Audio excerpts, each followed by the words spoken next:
In recent years, the subject of India's cooperation with NATO has seen growing interest. India and China are exploring the possibility of a bilateral meeting. According to the current trajectory, India has several friends in the right places. So the question arises, will India join the growing denunciation of China as West rallies for anti-Beijing mission?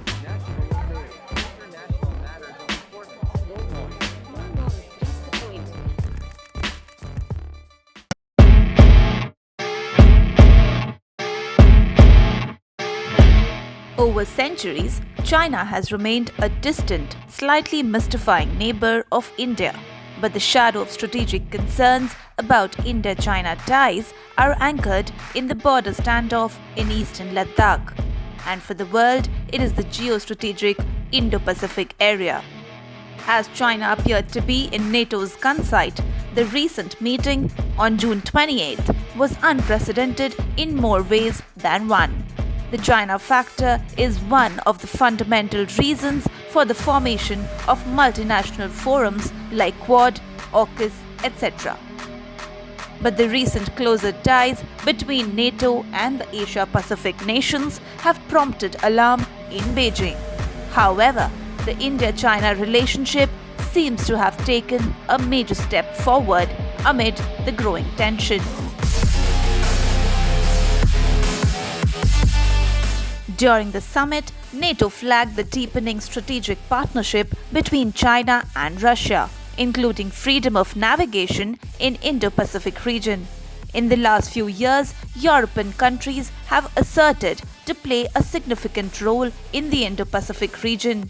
As per China, the US Indo-Pacific strategy and the creation of groups such as the Quad were as dangerous as NATO's eastward expansion in Europe. India's real problem is not with NATO, but with Europe's centralism and its approach towards the rest of the world, especially developing nations. Right now, NATO is not offering membership to India, nor has Delhi expressed any such interest. But somewhere down the line, even if India is reluctant to enter NATO partnership, New Delhi knows that no single power can produce stability and security. India has successfully thwarted China's advances in its neighbourhood with debt diplomacy and has even helped its members with credit to prevent them from falling into China's debt trap. But what is that one question that comes to mind?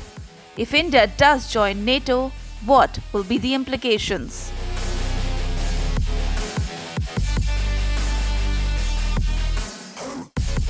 In recent years, the subject of India's cooperation with NATO has seen growing interest, and China's meteoric rise has dramatically heightened India's need for closer security relationships with politically reliable and like-minded states.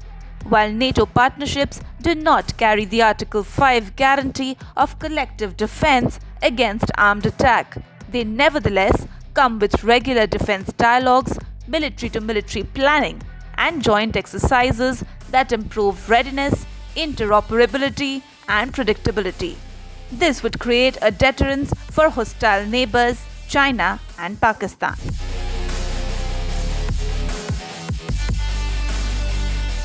Indian External Affairs Minister Dr. S. Jaishankar is expected to meet his Chinese counterpart Wang Yi in Indonesia. India's 21st century foreign policy is largely guided by Jaishankar, who was handpicked by PM Modi as his foreign minister in 2019. As per reports, the meeting will explore ways to end the standoff between the Indian Army and the Chinese PLA in Ladakh. India and China are exploring the possibility of a bilateral meeting between Jaishankar and Wang on the sideline of the G20 meet. Earlier in June, State Chinese Councillor and Foreign Minister Wang Yi had praised India for calling out the West.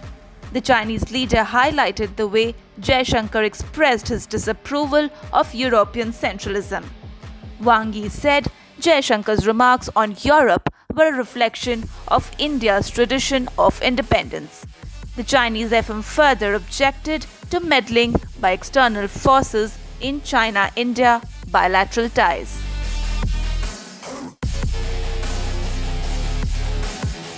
If India wants to enter a formal membership with NATO, the situation would tilt India more towards the West, making New Delhi lose its balance in international relations and fall into a single alliance. India in recent years has broken many presumed political taboos in its foreign policy, but talking to NATO is not one of them. The North Atlantic Treaty Organization, popularly known as the NATO, has usually met with a cold stare in Delhi. India inhabits both sides of the global political divide. Beside US-led summits, India also marks its presence in China-dominated summits such as the Shanghai Cooperation Organization, BRICS, and the RIC. How India navigates its path while being a member of BRICS and the Quad will be critical. Somehow, in addition to all these, the conflict in Ukraine has unsettled India's relationship with the West and Washington. NATO members disagree on policies related to Russia, Middle East, and China.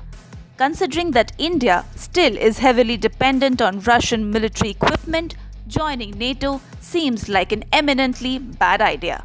Russia has shown displeasure on account of India's growing strategic convergence with the US. Moreover, this could further strengthen the already deepening relationship between China and Russia. The downside of joining NATO is that India would get dragged into various conflicts around the globe. This would result in a lot of Indian soldiers dying in various conflicts which otherwise we had no reason to be involved in. According to the current trajectory, India has several friends in the right places. India is a vital player in its own right and should be treated as such. The world around India is impatient, with constant civil strife changing at a rapid pace. India has been consistently maintaining that peace and tranquility along the LSE. However, the road ahead might test India at multiple levels and in many ways. Given this, a pragmatic engagement with NATO countries must be an important part of India's foreign policy. So the question arises, will India join the growing denunciation of China as West rallies for anti-Beijing mission?